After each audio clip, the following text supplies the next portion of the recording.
Their names are legendary, the SR-71 Blackbird and the U-2, both built to spy on one of the greatest superpowers of the world. But these aircraft were just the tip of the iceberg, only two of a top-secret fleet of superpower planes that defied the imagination. Aircraft that made low-speed passes to retrieve special agents on the ground, soared into the stratosphere at Mach 3, and challenged radar with near invisibility. For the first time, we'll take you right inside these spy planes, giving you a first-hand account of the technology that made them and the men who flew them.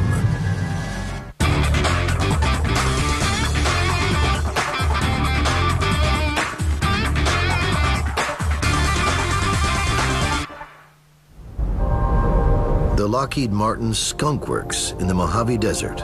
For over 50 years, the Skunk Works is the place where America's super-secret spy planes are built and tested. In 1954, a CIA contingent arrives at the original Skunk Works building in Burbank, California. They are there on a classified mission called Wild Cherry. Where there was so much of the Soviet Union that was sealed off, inaccessible, and photo reconnaissance became an absolutely essential tool to see what was beyond the Iron Curtain.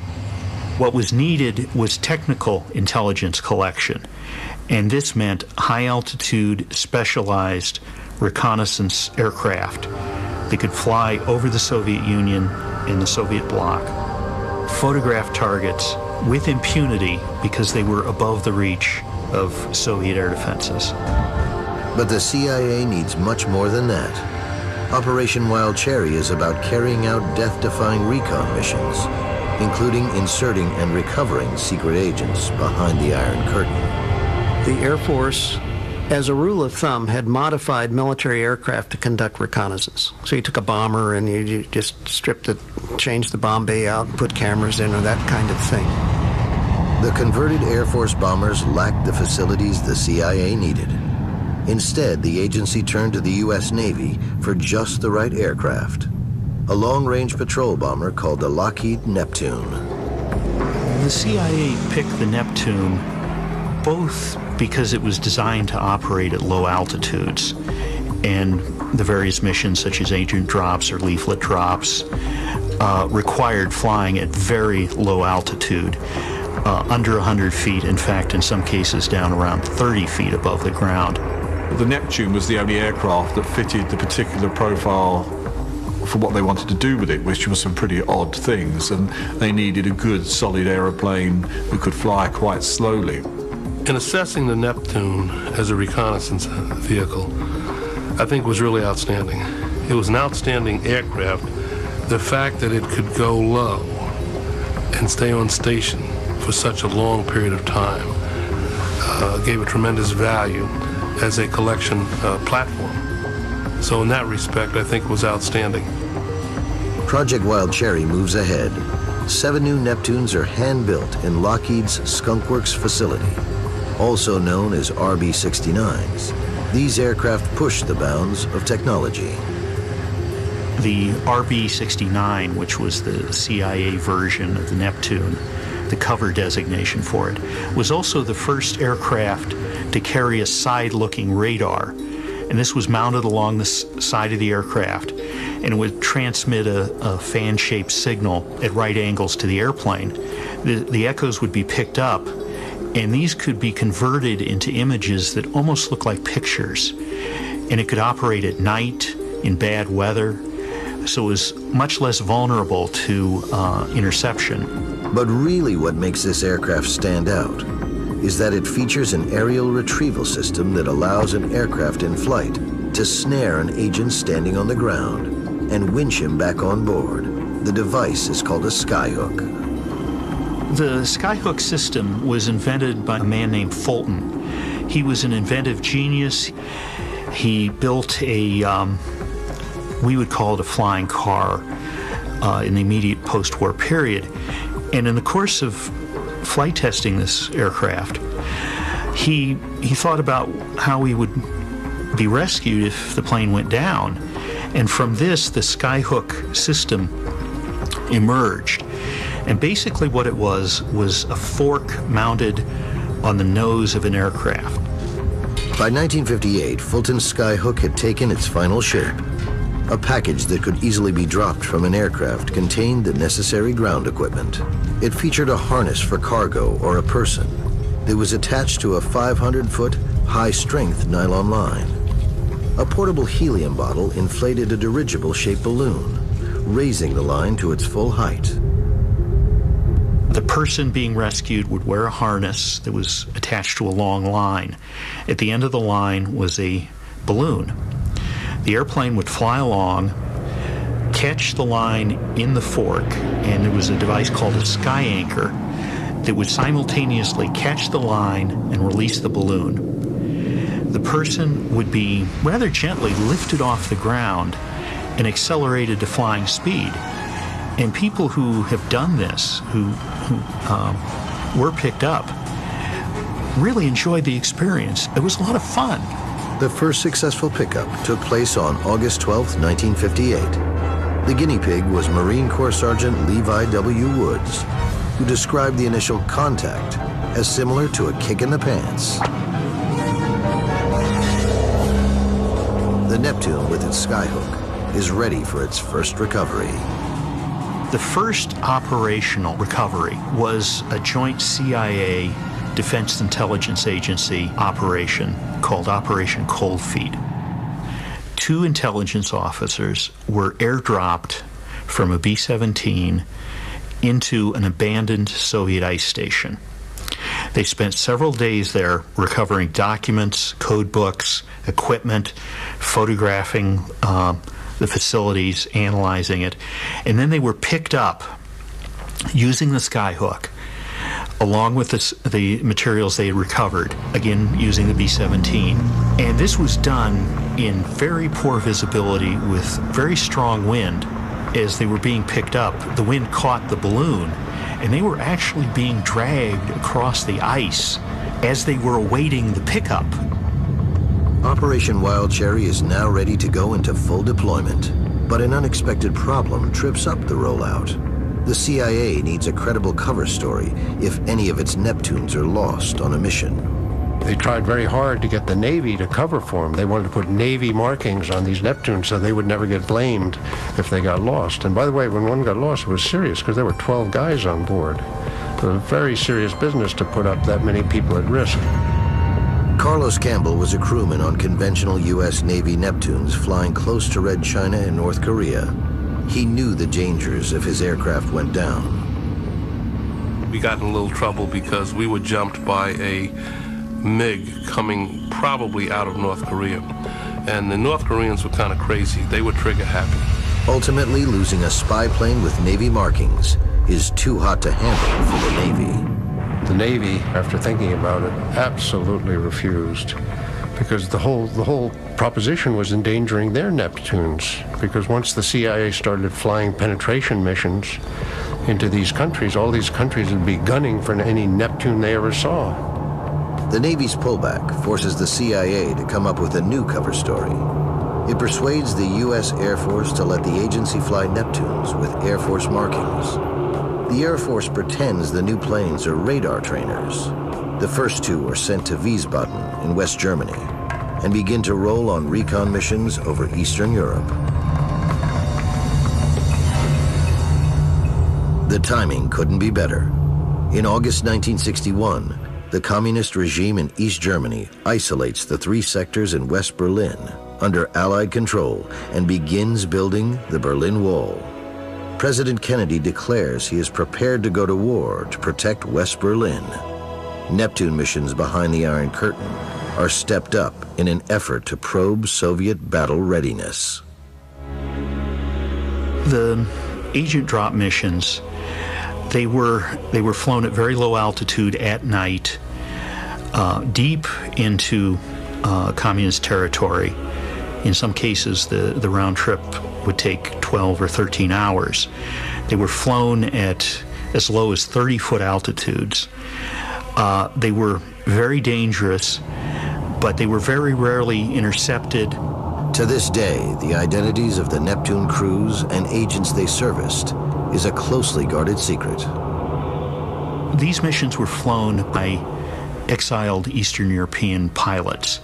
They were Polish pilots, Czech pilots who'd flown for the RAF. They were stateless persons. They were refugees. The U.S. and the British government could disown them if the planes were shot down. Intelligence gathered by wild cherry flights is invaluable in undermining Soviet influence in Eastern Europe. Russia backs down in the confrontation over West Berlin, but Soviet spies infiltrate the wild cherry operation. These type of operations simply would not work against a police state such as the Soviet Union, China, and also because there were major leaks in the operations. These were both low-level double agents and people like Kim Philby, who were at the heart of the operations and were able to betray them from the beginning to the Soviets. By 1963, the wild cherry missions over Eastern Europe are so badly compromised they are shut down. The 2 Neptunes based in Europe are now sent to join the other 5 CIA Neptunes based in Taiwan.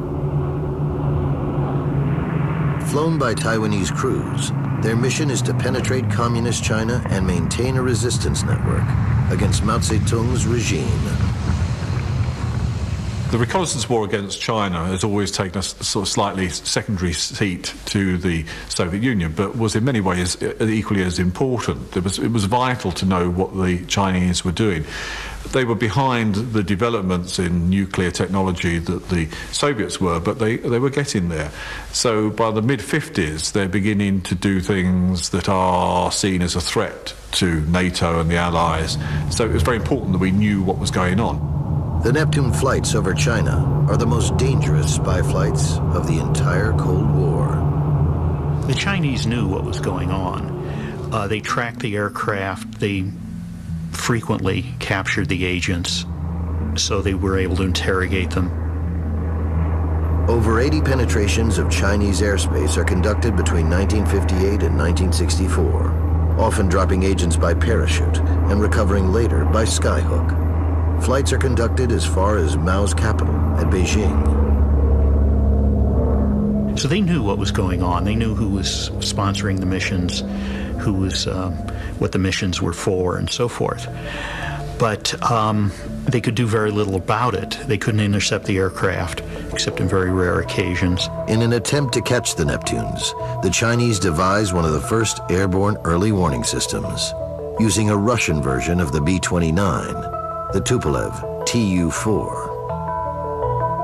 One tactic they used against the Neptune successfully was to determine where it was and then drop flares.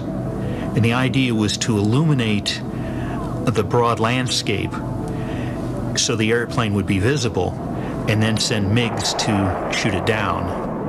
In the end, 5 CIA Neptunes are shot down or disappear under mysterious circumstances.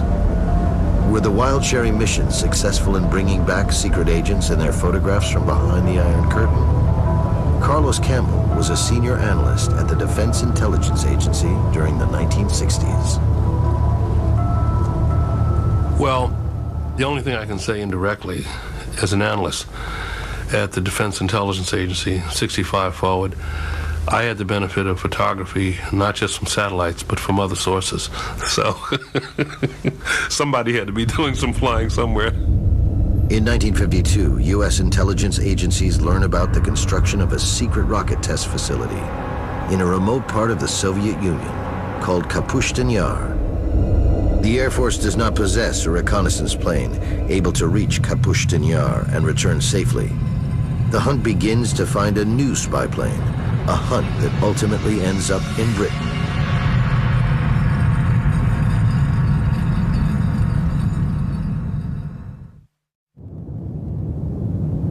Kapustin Yar on the Volga River east of Stalingrad.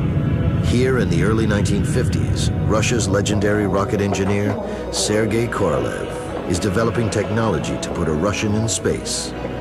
But it's not the only project Korolev's team is working on.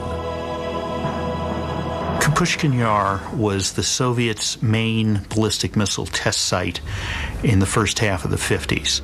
That's where they tested their initial battlefield missiles, and then later the SS-3s and SS-4s, which were designed to strike targets in Western Europe and Asia from the Soviet Union. Kapustin Yar was probably the most important target for military intelligence. The greatest threat, they realized, was going to come from the Russian development of what we'd known as the V-2 rockets during the Second World War. America and NATO are desperate to get photographs of the facility. Those photographs would have been invaluable because from them it would have allowed intelligence agencies to work out exactly how far the Soviets had got in the development of long-range missiles. But there's a problem. The U.S. Air Force lacks an aircraft that can fly high enough, long enough, and fast enough to photograph the facility at Kapushtin Yar without being intercepted. Fortunately, the British RAF has just such a plane. It's called the English Electric Canberra. The Canberra had a big broad wing and could get to 55,000 feet. And with extra rocket engines or with a bigger wing, it could get to unprecedented heights, 65,000 feet plus. This is really useful because when you're up against foreign defenses and surface-to-air missiles were just coming in then, you want to fly as high as you could. And the Canberra was pretty well the best. But the Canberra is useless without an effective spy camera. As luck would have it, a revolutionary camera is under development at Boston University. The camera is 10 feet long. Its code name is Robin. Britain's Prime Minister Winston Churchill now agrees to an extraordinary secret mission to photograph Kapushtin Yar. An RAF Canberra flies to Hanscom Air Force Base near Boston, Massachusetts, where it is fitted with the Robin camera. By the summer of 1953, everything is ready for a run at the Soviet rocket testing range. The RAF Canberra takes off from Giebelstadt in West Germany, then thunders into Soviet airspace. It is immediately picked up on Soviet radar, and MiG fighters scramble to intercept it. One of the mystery missions of this era was the Canberra flight to photograph the Soviet missile site at Kapushkin Yar. There hasn't been any paperwork discovered. There are people who've seen the pictures, described them. The Canberra streaks past Kapushtin Yar, taking hundreds of detailed photographs of the rocket base. The aircraft was damaged in the course of the mission, but survived and recovered in Iran. The United States Air Force is impressed with the British Canberra and orders the Martin Company to build an American version called the RB-57. What the Air Force did was put extended wings on it to further improve its altitude capability. And these were used for both border photographic flights and also for overflights of the Soviet Union. It was modified with much longer wings and larger power plants. And this allowed it to achieve an altitude of about 65,000 feet. 20 of the long-wing RB-57Ds are built. They form a special reconnaissance unit of Strategic Air Command. The head of SAC, General Curtis LeMay, wants to use them to fly over the Soviet Union to scout potential targets, especially Russian bomber bases. LeMay also wants a brand new jet reconnaissance plane to fly higher than any other aircraft. For security reasons, the aircraft will be known as the X-16. The Bell Company came up with a concept for the so-called X-16, a cover designation, an X-series designation to cover a reconnaissance program. This would have been a twin-engine airplane looking sort of like a Super B-57, but with very broad wings. The Bell X-16 was an aircraft designed for high-altitude reconnaissance for the Air Force. It was an exception to the pattern in that this was the first post-war aircraft specifically designed for reconnaissance. The outstanding X-16 has enormous swept-back wings, measuring 114 feet from tip to tip. These will allow the X-16 to reach an altitude of over 70,000 feet. Under each wing is a powerful jet engine. In 1956, the first prototype is 80% complete. But unknown to the U.S. Air Force and the Bell Corporation, the X-16 has a secret rival. It is being built at the same time at the Lockheed Skunk Works by legendary aircraft designer Kelly Johnson. Once again, the CIA is involved, and the project will have the support of no less than the President of the United States himself. In March 1954, the U.S. Air Force commissioned a new spy plane as a successor to the RB-57. The new aircraft, designated the X-16, was being built by the Bell Aircraft Company and was being designed to fly at altitudes that no other aircraft could reach. But even as the designs were being turned into reality, the project was plunged into crisis. They were starting to build the mock-ups and all the rest of it when Kelly Johnson, who hadn't been invited to participate in the X-16 competition, brought his design to the table. It was an F-104 body with super long wings. They were bolt-on wings, each with 4 bolts. It was a jet-powered glider, basically. Johnson's rival to the X-16 also has a misleading designation. It is called the Lockheed U-2, the U standing for utility. Unlike the X-16, the U-2 is a CIA project, and it has the personal backing of President Eisenhower. President Dwight Eisenhower was central to the development of U.S. Cold War aerial reconnaissance.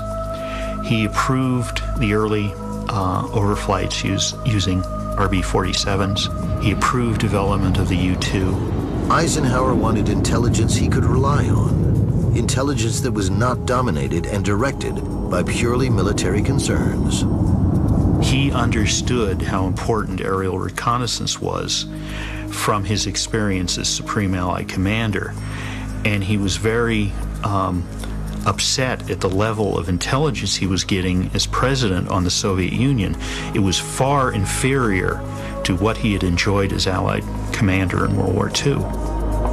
As president, it was Eisenhower who had decided that intelligence should be under the control of a civilian agency. Eisenhower broke with tradition in that reconnaissance was traditionally a military task. What he did was to put it under the control of the CIA. Immediately, the CIA began to derail the X-16 project in favor of their own plane, the modified Lockheed F-104 Starfighter. Logic is on their side.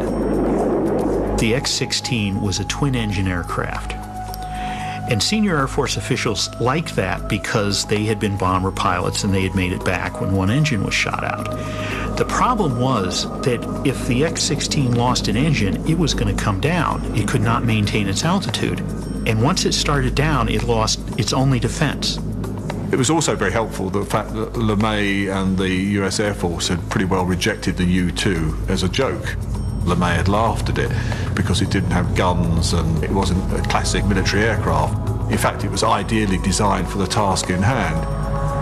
The first U-2 is delivered to a secret airbase at Groom Lake, Nevada on July 25, 1955. The Bell X-16 is canceled before the first plane can fly.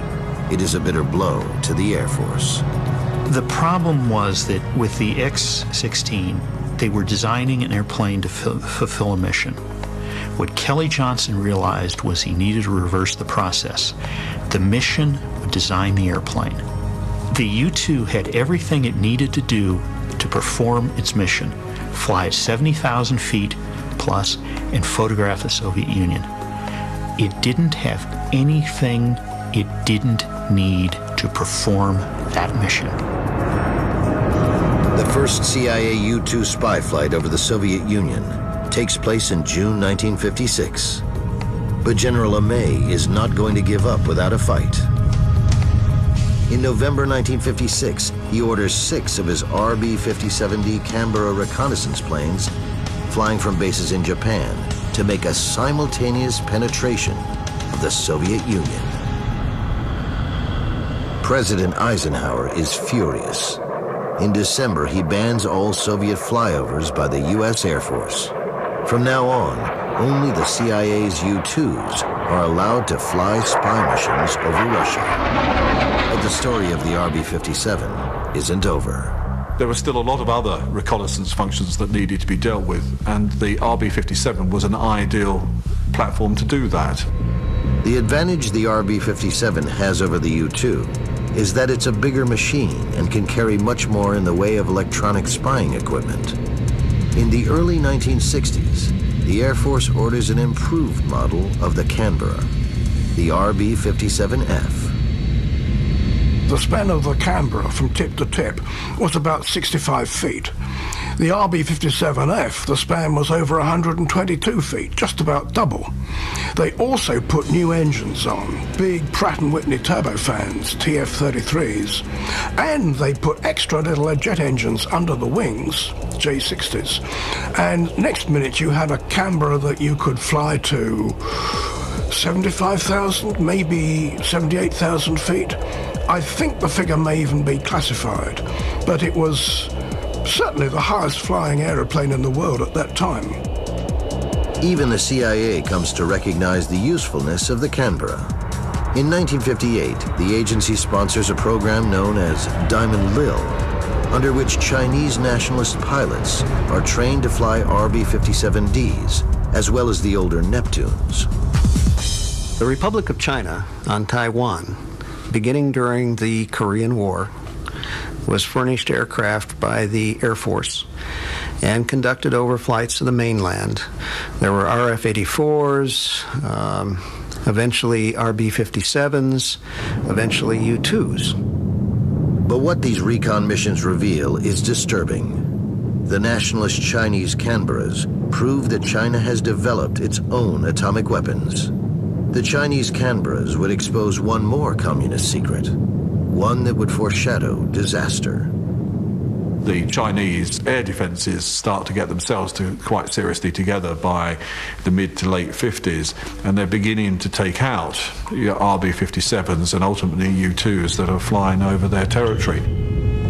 On October 7th, 1959, an RB-57D, piloted by Captain Ying-Chin Wang, is on a mission over the Chinese mainland, when suddenly his aircraft is rocked by a thunderous explosion.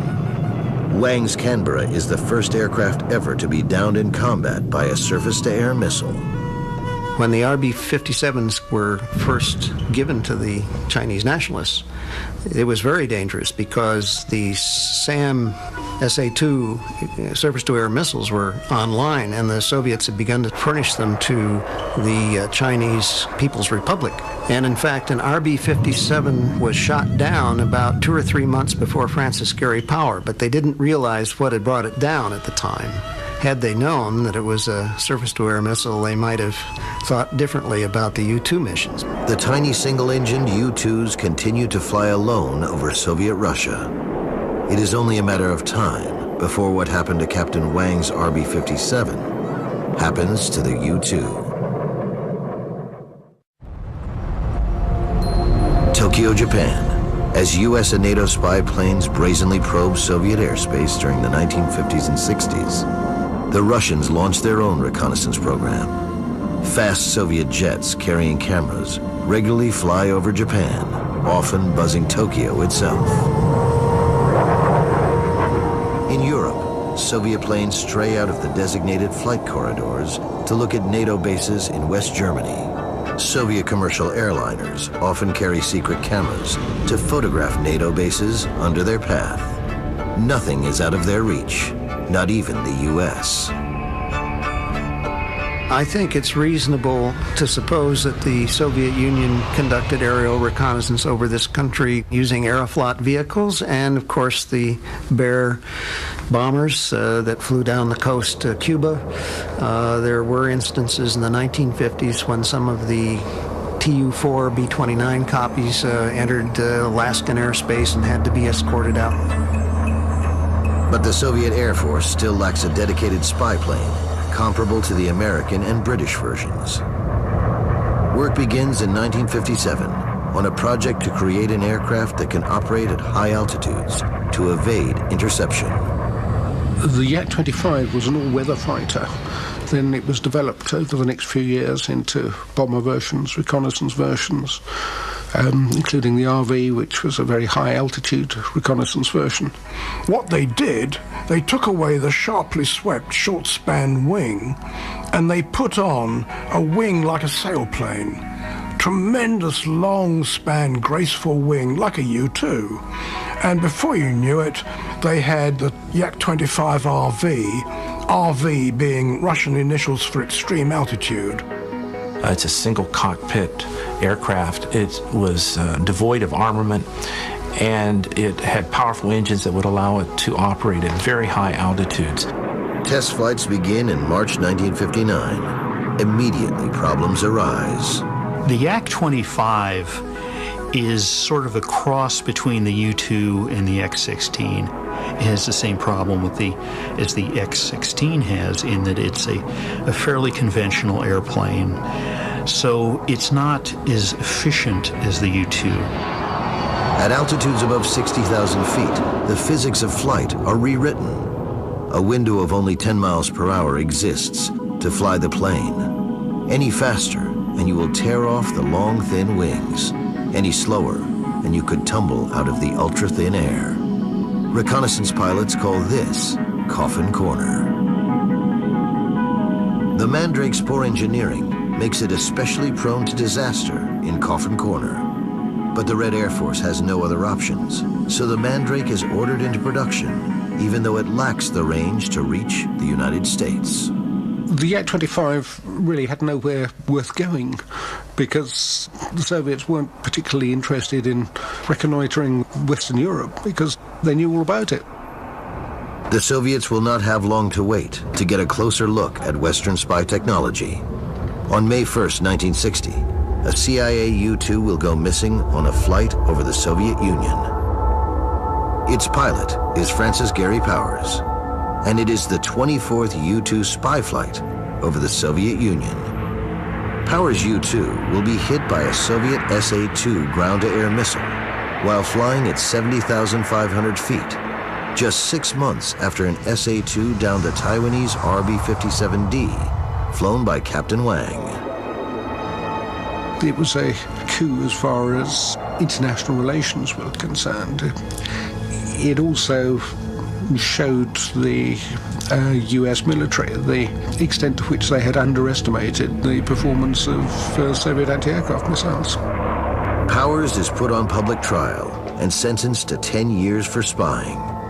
But there is an unexpected twist to the Powers flight that we can now reveal.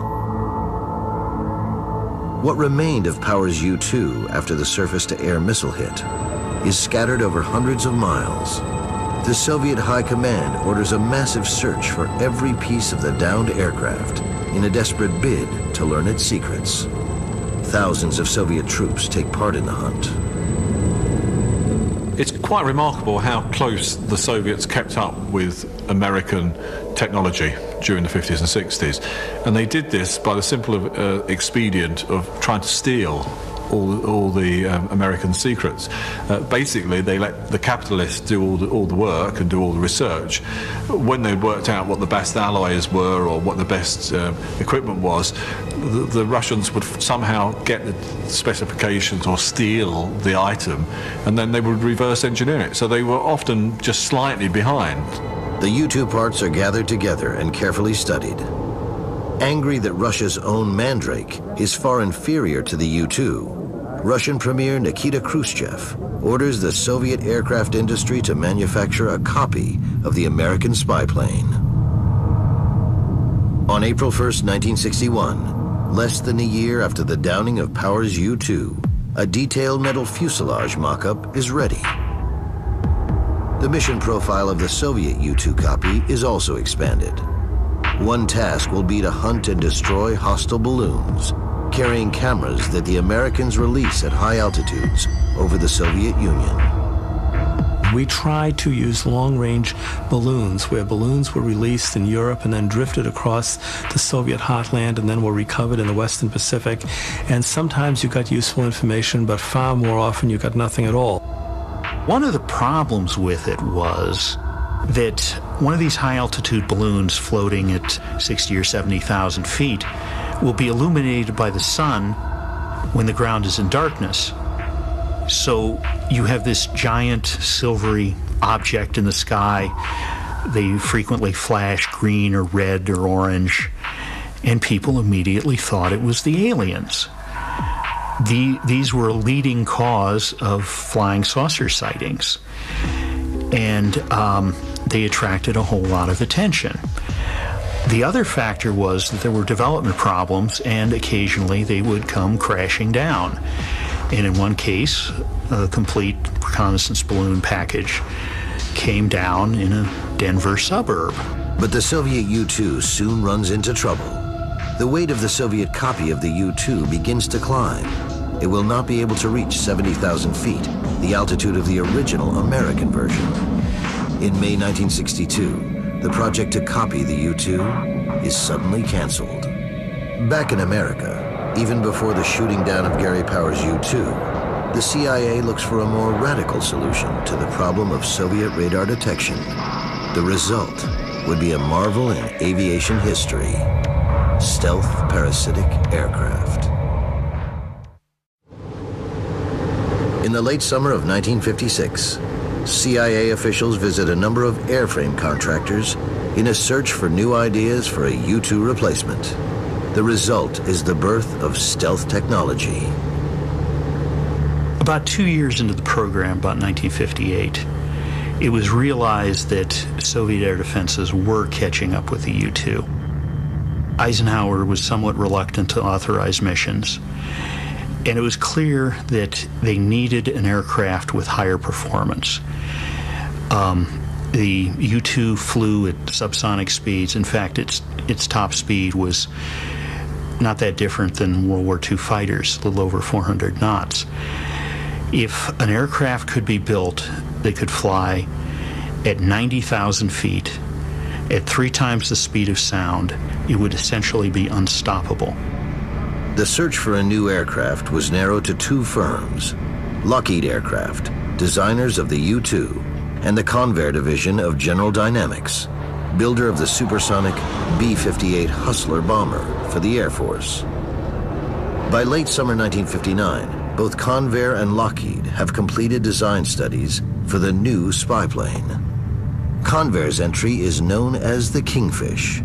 Its design uses much of the B-58 Hustler technology, including a crew capsule system, which eliminates the need for the flight crew to wear a pressurized suit. The Kingfish has 2 side-by-side J-58 engines inside the fuselage, which significantly reduces the radar cross-section.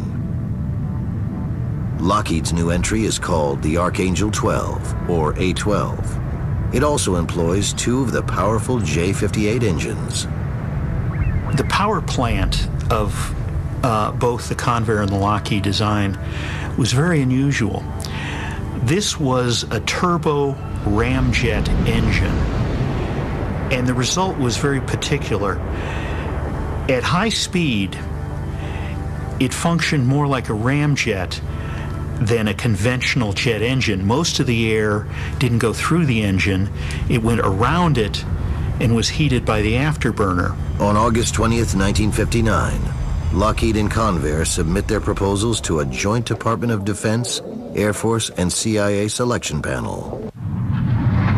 In the vital area of vulnerability to radar detection, the Convair design is judged superior. Its smaller size and internally mounted engines give it a smaller potential radar cross-section than the Lockheed A-12. CIA representatives favor the Convair Kingfish. But the long conflict between the CIA and the U.S. Air Force over reconnaissance planes is about to produce a new twist. Convair had a problem in this competition, and the problem was the B-58. The B-58 was a very complex, very expensive, and very unreliable airplane. The Air Force believes Convair's history of cost overruns and delays on the B-58 Hustler project will repeat itself under this new project. Lockheed, by contrast, produced the U-2 under budget and on time. So the U.S. Air Force representatives persuade the CIA to pick the Lockheed proposal. The Lockheed SR-71 Blackbird is the fastest and highest flying combat plane of all time. During their 24 years of operational service, Blackbirds fly 3,551 reconnaissance missions without a single aircraft being shot down. Here was an airplane designed in the 1958-1961 time period, first flown in prototype form in 1962, first flown in all up ability to do its job in 1963 and 64, and it is staggeringly advanced by the standards of aircraft design at the time. Not everything goes smoothly with the SR-71 program. Just 3 years after the Blackbird starts flying operational missions, the Soviets will capture a version of this revolutionary aircraft. In October 1962, barely 6 months after the first flight of the Blackbird, the CIA gives the green light for the next evolution of the spy plane. This miniature version of the Blackbird uses the same engine and stealth technology. Designed as an unmanned spy aircraft, it will be carried to altitude by a B-52 mothership and launched over dangerous reconnaissance targets. It's the first parasitic stealth aircraft in history. It is called the D-21, D standing for daughter. The D-21 was an effort to avoid the problem that both the U-2 and the SR-71 had, in that they were both manned aircraft. If you fly an unmanned aircraft, there's going to be political consequences, but they're going to be a lot smaller than if you have a dead or captured pilot. The D-21 is a stovepipe with a cone in its inlet. Wings run the length of the stovepipe, making the D-21 look like a flying manta ray. Like the A-12, the D-21 is made of titanium and radar-absorbing plastic composites. But the D-21 proves an expensive disaster. 2 are lost in missions over China, and 2 are lost on the return. They'd flown 4 missions over China, and they'd all failed. They got no data back. But the D-21 has an amazing finale, nearly a quarter of a century later. When Ben Rich, head of Lockheed's famous Skunk Works, visits Russia in the 1990s after the fall of communism, he is handed a mysterious package. It contains parts of a crashed U.S. aircraft. The parts turn out to be from the D-21 that disappeared on the very first operational flight over a quarter of a century earlier. The missing D-21 had veered off course and crashed in Russian Siberia. But by an amazing stroke of luck, the Soviets do not connect the smaller D-21 with the Blackbird, and they fail to appreciate the significance of the drone's technology. When the United States stood down its Blackbirds, it was not the end of the U.S. manned reconnaissance flights. Some 50 years after its first flight, the U-2 is still flying secret missions, most recently in both Afghanistan and Iraq. The U-2 has proved to be remarkably resilient reconnaissance platform, and as a subsonic vehicle, its cost per flying hour is very reasonable compared to the SR-71, which was just incredible. Flying reconnaissance missions will always be a dangerous game. You don't do that for the glory, but you know that what you're doing is very valuable. And even in today's environment, we have to maintain vigilance over potential adversaries. The deadly superpower spying game continues as the flight patch motto on today's U2 cruise read, "In God we trust, all others we monitor."